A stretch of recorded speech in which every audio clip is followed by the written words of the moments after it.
You are my son. This day I've begotten you.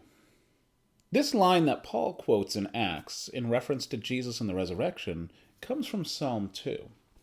The context is talking about the Davidic monarchy in Jerusalem and God's promise.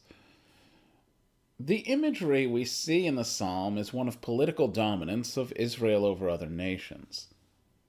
Paul, in Acts, uses this reference to the Son being begotten to refer to Christ, who's risen from the dead. The image of being the Son of God takes on a new significance in the very person of Christ, who is the Son of God in the deepest and truest sense.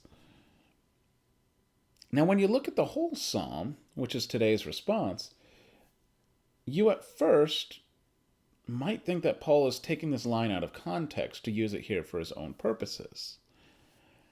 But if we really think about it, he's faithful to the spirit of the passage in a very deep sense.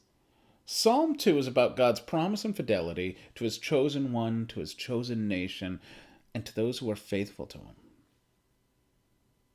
The resurrection of Christ is also about God's fidelity, bringing his promise of glory to a new level.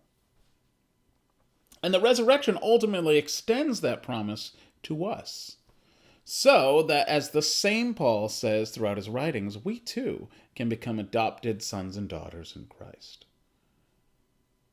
See, the resurrection changes everything.